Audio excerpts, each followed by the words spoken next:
welcome back. I hope you're all doing really well. Thank you again for the love and support on the most recent video. Like I said many times before, I enjoy interacting with all of you guys, reading your comments, replying, etc. That being said, there is tons of information to cover again in today's video. Lots of Hbar and Hedera related news as there's more partnerships, more use cases rolling out, as well as some new teasers for the decentralized exchanges. So I'll be touching on those. First things first, let's have a quick look at the market overview. As I said in the previous couple of videos, I did expect some further downside to occur. And obviously this was mainly triggered off by the Dow and the S&P 500 having one of the biggest drops it's seen since 2020 yesterday. And obviously crypto has followed suit. I've said it many, many times, the correlation between the US stock market in particular and funds like the S&P 500 are heavily correlated, with that correlation increasing over time with the cryptocurrency markets. We can kind of see this mutual relationship happening between them. That being said, I'm still buying into these projects.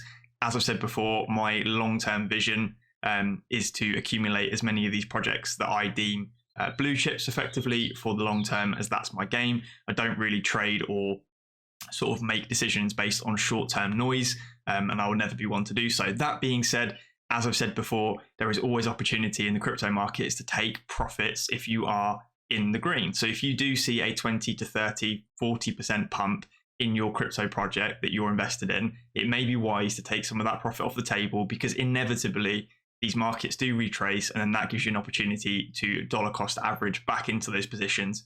You end up with more of those tokens overall. So for example, if Hbar pumps back up to 50 cents, I may shave a very small portion off of my total portfolio, with the intention being that if Hbar does begin to retrace, I can then double down effectively with that fresh dry powder. It's always a smart decision, in my opinion, in cryptocurrency and also in equities and investing in general. That being said, obviously you need to make sure you're doing your own research and you're sort of investing what you're willing to lose, and you understand the risks you're taking. One of the main projects as well at the moment that I've started to build a much bigger position in is Link. I've said it in a couple of videos. At these current prices of $6.70 per token, this is extremely undervalued for an interoperability chain, and obviously being hand in hand kind of with Quant.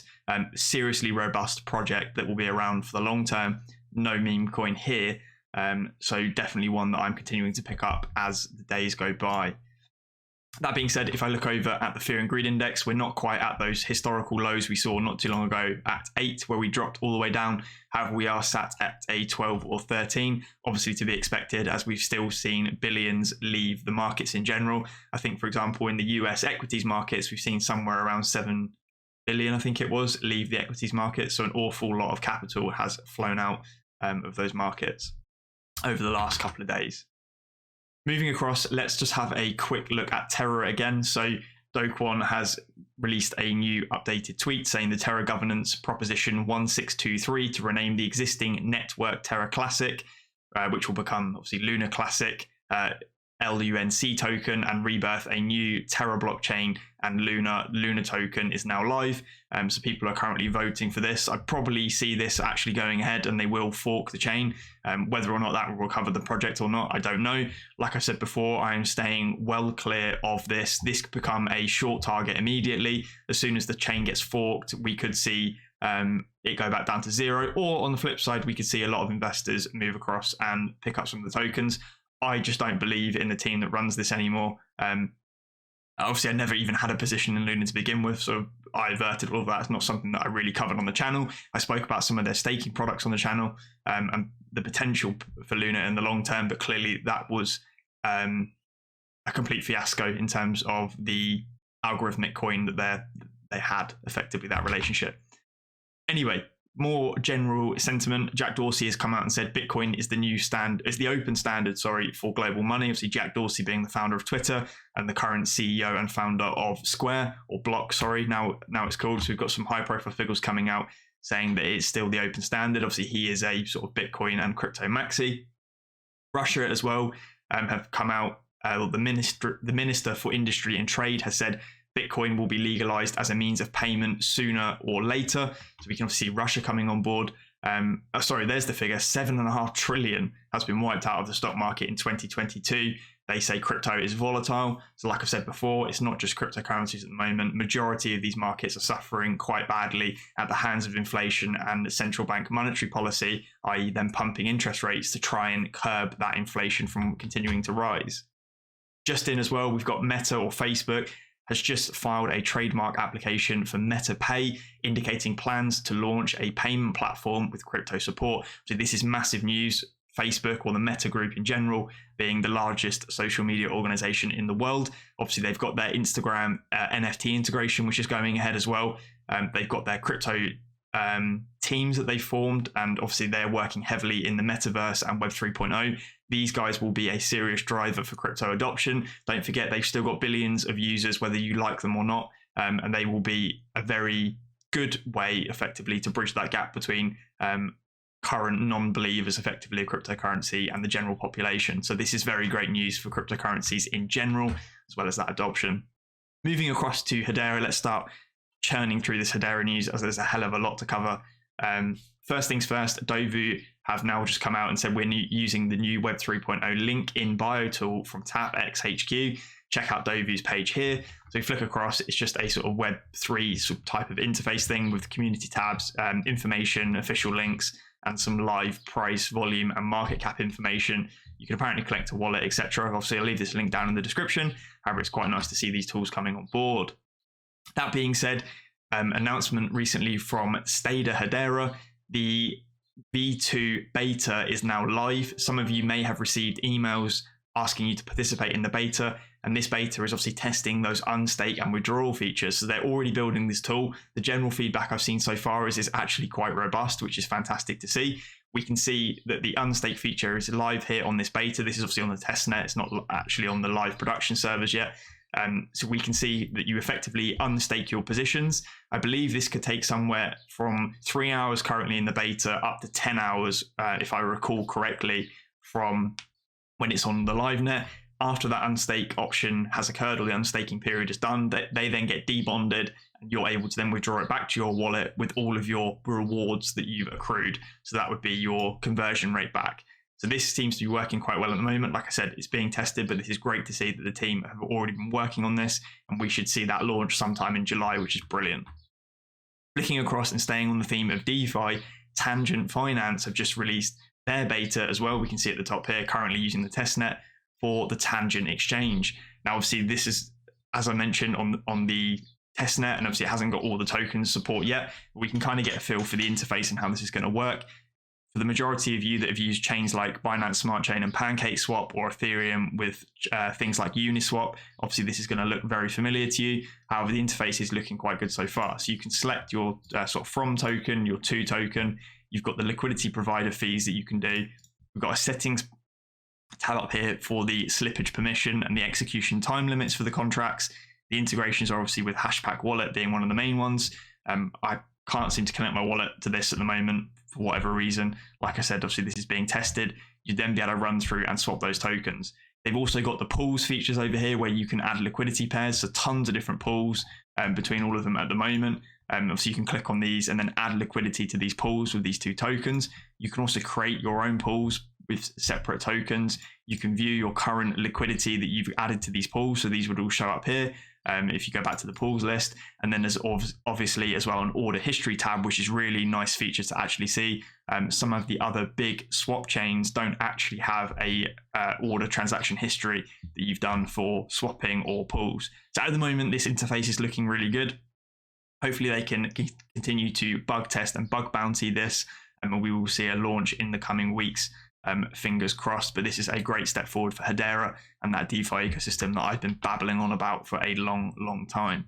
That being said, some more news coming out of the Hbar Foundation, as TUNEFM's official token, JAM, tokenized music economy that enables artists to get paid directly for every second streamed using JAM tokens, has received a grant from the Hbar Foundation to bring more users to the Hedera network. So JAM has now, or is being funded by the Hbar Foundation, which is brilliant to see. I have covered JAM before, but I'll do a quick rundown from these tweets. Through its platform, TuneFM aims to democratize access to music and level the playing field for artists around the world. It is a platform for users to explore independent music. With Hedera-powered jam tokens, TUNEFM's mission is to allow micropayments directly between artists and fans for streaming and curating music. The company is also cementing its place in the growing global NFT market. So Jam is effectively a decentralized version of Spotify built natively on Hedera, which is brilliant to see. I may do a video in the future showing you guys how to pick up some of those Jam tokens. Flicking across again, some more great news coming out of Hedera. Excited for Polygon Studios' support of Hedera-powered Calaxy app. So effectively what's going to be happening here is that they're going to be creating a native bridge or bridging the native Hedera token, because obviously Calaxy tokens are native to Hedera, to the Polygon networks, and Ethereum as well, to expand ecosystem interoperability. Obviously, this is really bullish in general anyway, as we'll see more exposure to projects like Calaxy, which are obviously tied to the Hedera network. So fantastic to see in general, and obviously this continues that marketing drive as well as ecosystem development. Flicking across, there is another use case that's being deployed, and this is something called CHAINABUSE. So CHAINABUSE is the first multi-chain community-powered crypto scam reporting tool and is available for anyone to use for free.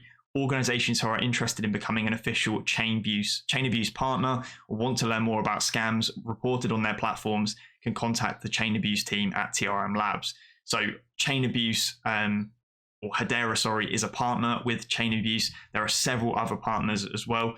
This is obviously not being built on top of the Hedera network to my knowledge. However, Hedera is obviously a partner, and this is a great project to get behind, and obviously gives further exposure to Hedera as being a safe community.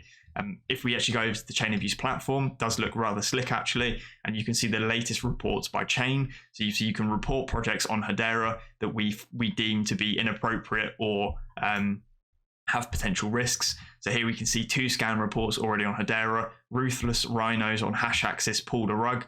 Creators reportedly connected to Dead Hand Mafia NFT, and there's another rug pull here. Dead Hand Mafia deleted their Twitter account and pulled a rug. One of the highest Dead Head Mafia NFTs reportedly sold for over 1,200 Hbar. So this is a couple of NFT projects that are being reported on CHAINABUSE for Hedera. This will become an invaluable tool as Hedera continues to expand. As I've said before, unfortunately, there are bad actors in every single network that exists, and that will be no exception for Hedera as it begins to grow. Unscrupulous people will see opportunity of pulling the wool over people's eyes and taking them for a ride effectively when it comes to releasing rug pull or scam projects. So be aware. I will obviously keep my eye on CHAINABUSE for any of these projects. As I've said before, everything that I sort of talk about on this channel, I try and do as much due diligence as I possibly can. And that goes as far as me trying to reach out to those teams and communicate with them on a personable basis for me to try and gauge the longevity of the project and their intentions. And hopefully that has served you guys quite well. I will obviously continue to do that. I will never throw caution to the wind when it comes to producing videos like this for projects, as I am painfully aware of how bad it could be to get scammed or rug pulled, etc. As I said, there's more tweets on the Hedera Twitter account talking about CHAINABUSE, which is brilliant to see. Talking about Phoebe and tokens, so the coupon bureau, as I said before, we have just got a recent list of those who will be utilizing those coupons in a recent sort of 40 long video. And this is obviously a TLDR effectively, but CPGs are building and distributing universal coupons now.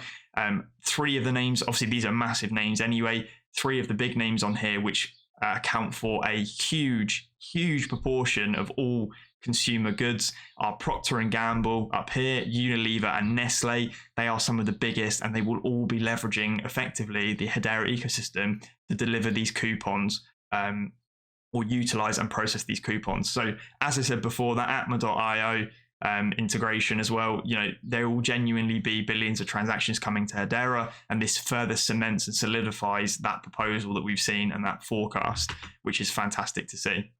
Rounding up the video as well, I just wanted to put this tweet out here. Solana is down again. It's a day of the week that ends in Y after all, basically saying every day is a down day for Solana. We can see here on May the 17th, Solana mainnet beta is currently experiencing degraded performance yet again. This is something that I said right around the beginning when I first created this YouTube channel.